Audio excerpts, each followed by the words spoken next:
All right, what's going on, everyone? Welcome back to another video. This is our third day out here camping. Slept in a little because we were a little tired from the first 2 days, but also because the fog was super gnarly yesterday morning. But as you can see, the fog's already lifted.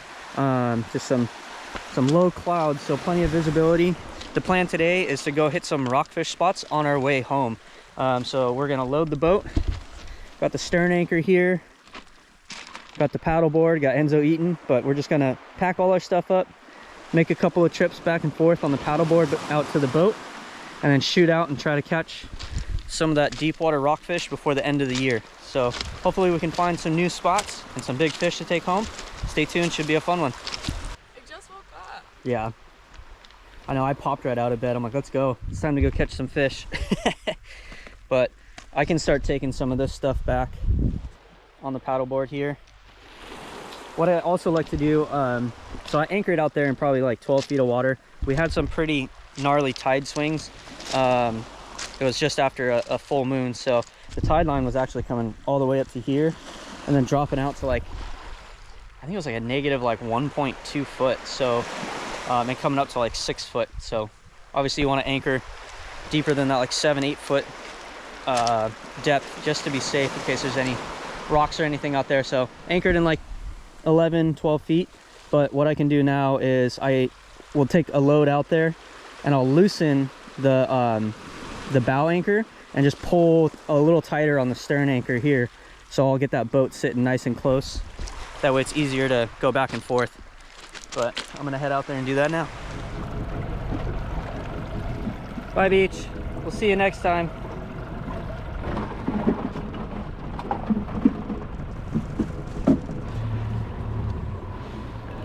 Oh my gosh.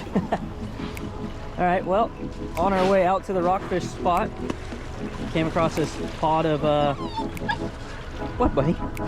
Some friends? This pod of bottlenose. So in this trip, we saw the common dolphin on the way out, we saw the Rizzo, and now we got the bottlenose. So cool. Enzo apparently loves dolphin.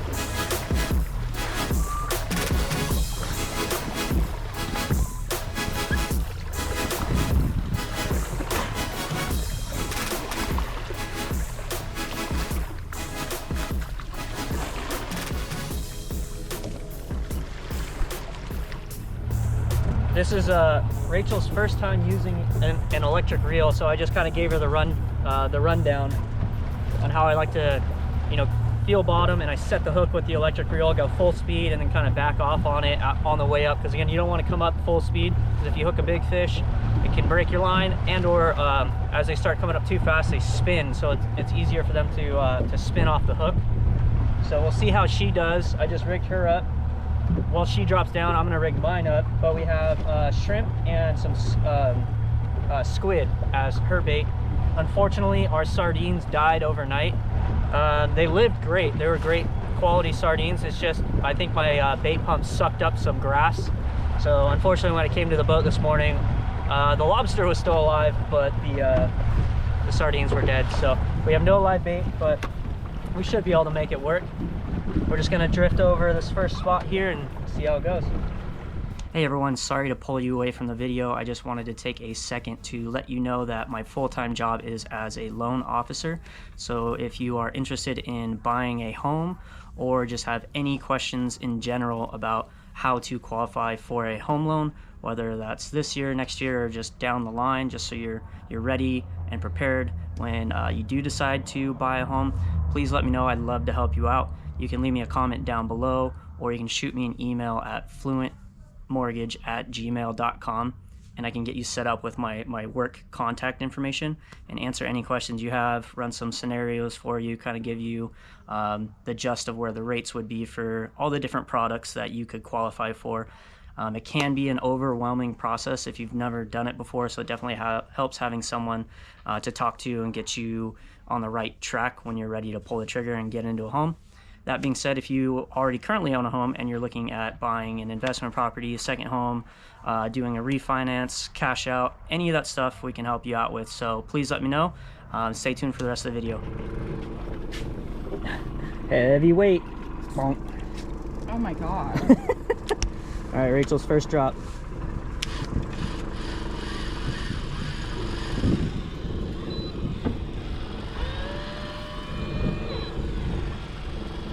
There she goes. Heavy. Yep. You can wind it up, check it. I feel like my baby.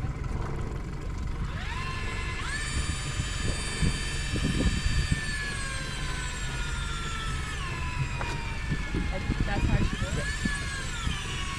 Exactly. Oh, she got something on her. She's got something.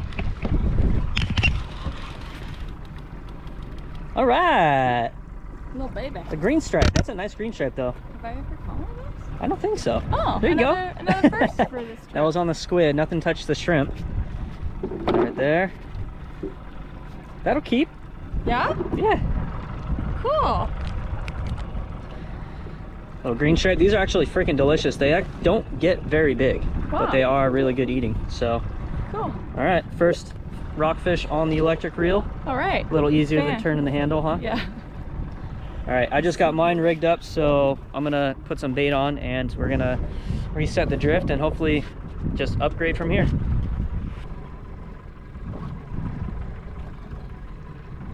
Caught the only rockfish that was down there. Oh, that looks like a head shake. Oh. That's it. I got something. Yep, me too. There you go, babe. Unless I lost it. It's all right. Just gonna oh, I'm getting freaking hammered up here.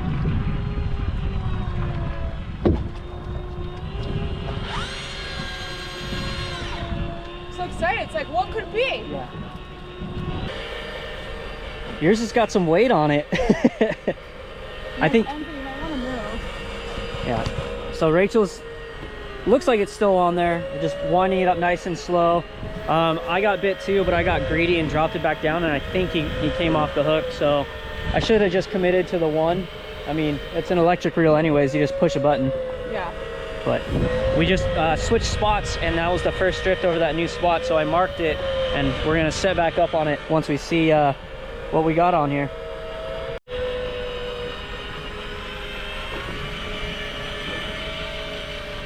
Oh, I see color. Whatever it is looks nice. Oh, it's a cow cod. Oh man, that's pretty rad. Oh my god. Rachel just knocking off a bunch of firsts. Unfortunately, we can't keep this guy. We gotta descend him Why? because they're illegal to keep. Oh my gosh, look how big he is. Yeah, it's a nice cow cod, babe. Look at that thing. All right, I'm gonna unhook this guy and put him on the descending device and send him back down. That's why he was fighting so hard. Wow.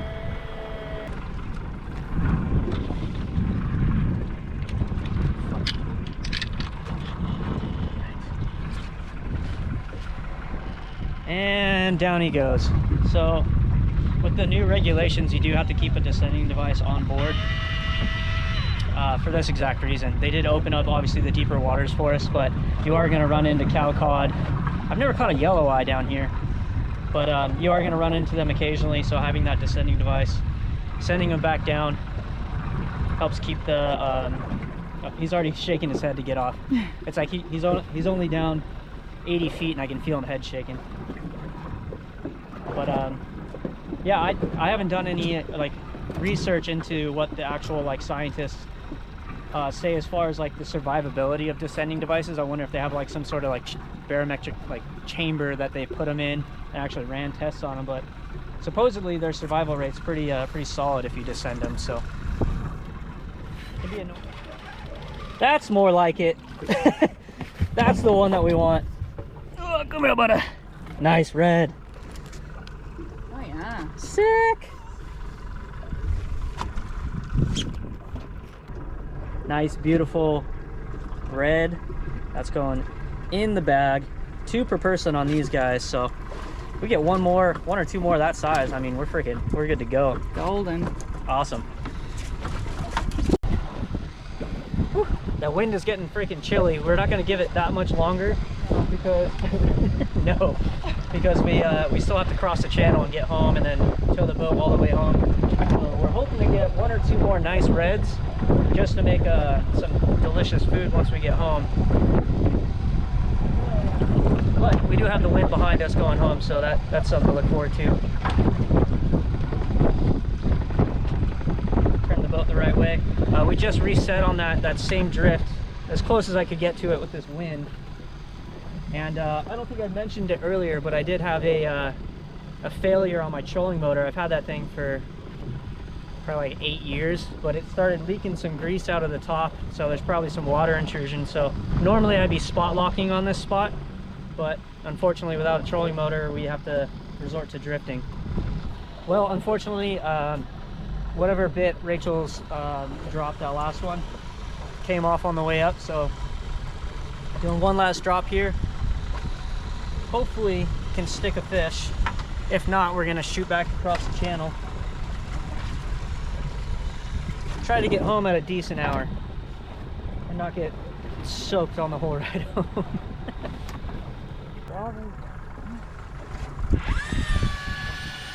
Oh yeah. There we go.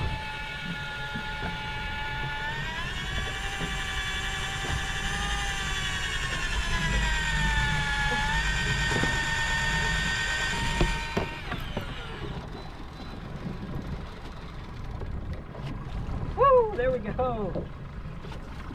Green blotch.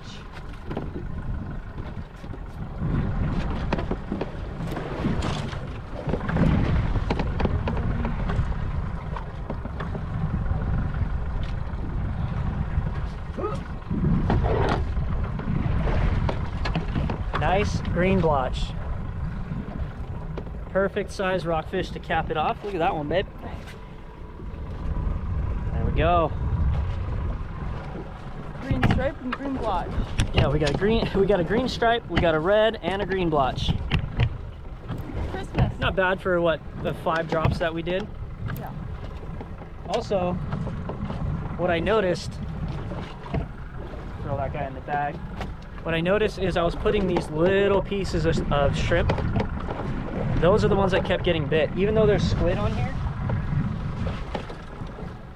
I tipped it with that little bit of shrimp. And like I've been saying, for whatever reason, strip squid, even though it's fresh frozen, like I bought this from Nacho, took good care of it. Strip squid has not been working that great for me. Whoa! As far as like catching good sized rockfish. That smaller shrimp works great. I got that one nice red on, oh, this thing got chewed up down there. I did get that one nice red on this full big piece of shrimp, but just keep that in mind. Shrimp is my new favorite rockfish bait. But all right, I'm gonna throw that guy in the bag, reorganize everything. We're gonna shoot back across the channel. Here we have those 3 rockfish that we kept. Honestly, not bad for the like 30-45 minutes that we spent actually rock fishing. We only made like 6 drops, and once we found the rock that was actually pretty loaded, the wind started coming up. Trolling motor wasn't working, so we just wanted to catch a few to bring home to eat and then shoot back across the channel. So I marked that spot, so now I have it for future reference. Hopefully we can go back with some live bait or live mackerel and get some bigger size reds or even some ling cod, something cool like that. But that cow cod that Rachel caught was actually pretty cool. Again, make sure you guys have those descending devices on board, so that way you can send those fish back down. But even seeing those things, they just look so prehistoric. They're freaking awesome. But let's clean one of these bad boys for you. So with this red, I like to start with the head cut right here, and then just separate the skin right along the back right here. Just like a superficial cut, that way I can get my thumb in there and lift it up just a little bit. Then it makes it really easy to just run your knife all the way down towards the spine. I go up and over, poke it through, and walk it towards the tail. Flip it over, do the same thing. Once that other side's traced, I leave it on there because it's a lot easier for me personally to trace both sides before removing a fillet, because if I were to remove that fillet, the fish just sits like this. I know I say it in every one of my videos, but sometimes new people pop in, but just a little pointer. If you struggle to get a clean fillet off the second fillet, leave that one on for now, and then the fish sits a lot more flat. Or you can remove the head, but that's just an extra unnecessary step in my opinion. Trace it down.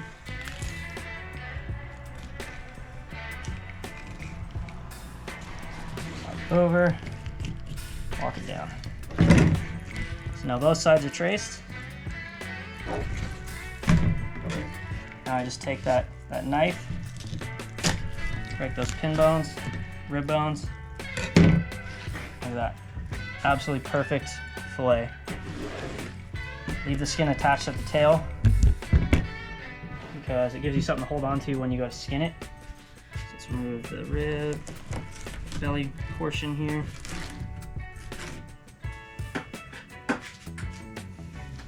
Look at that. Nice, beautiful fillet. Edge of the table. Grab that tail right there so it doesn't slip, and just walk that knife down. Perfect fillets every time. Look how beautiful that is. Nice.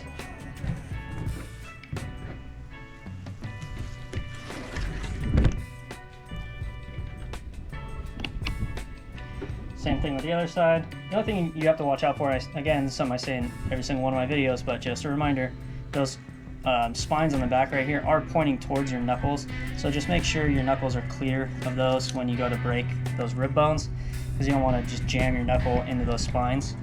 I guess that's the only downside to this technique, but if you're aware of that, it doesn't happen. So again, another perfect fillet off of that nice red. Cut that belly portion off.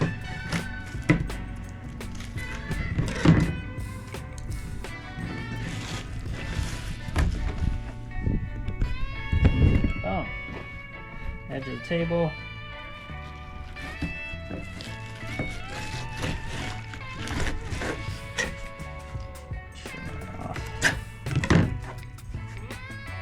Nope, just a little bit right there.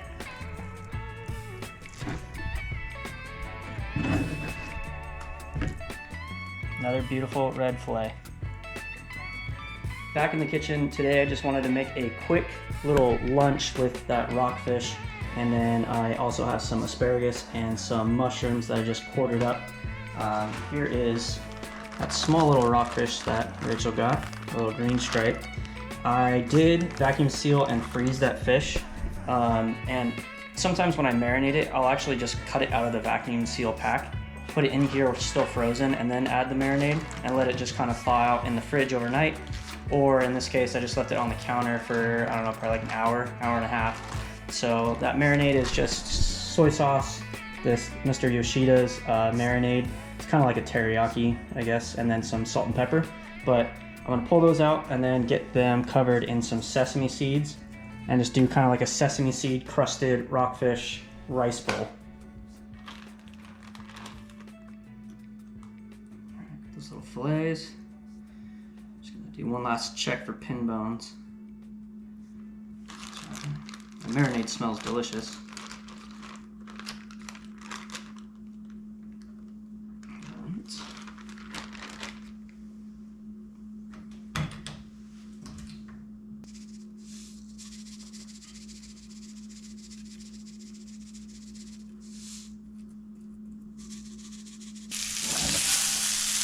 Got the mushrooms and the asparagus in here, just kind of doing it like stir fry style. I do like doing it kind of on a high heat. It helps keep the asparagus nice and crispy, crunchy, not crispy.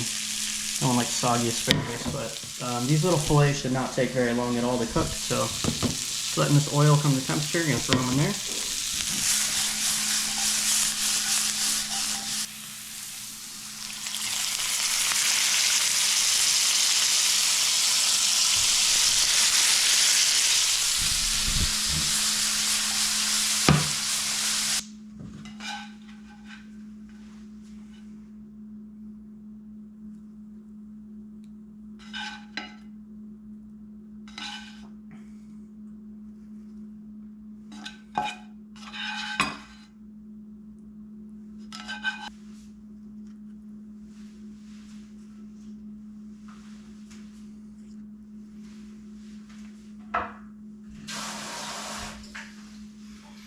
Alright, there we go. Just gonna add a little bit of this Kewpie Japanese mayo.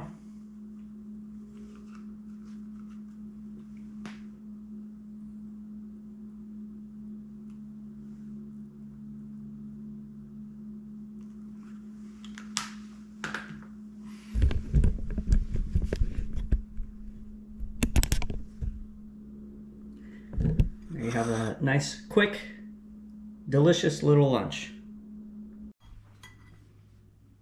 Nice overalls. A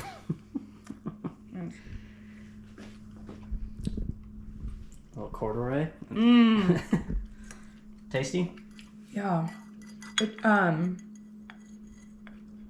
tastes like something I would get at a sushi restaurant. Really? Yeah. I did on pretty high heat, so I imagine the marinade kind of like caramelized a little bit. Or... It's like sweet. Nice. I want to give it a try. And mushrooms? Oh my god. Yeah. Rachel goes crazy for mushrooms, so had to throw those in there for her. Alright, let's give this a try. It's flaky white meat. Wow. This is actually really good. Alright. Goopy. Gonna finish this up. Thank you guys so much for watching this video. If you haven't subscribed yet, hit that subscribe button so you don't miss any of the upcoming videos. And we'll see you on the next one. See you later. Later.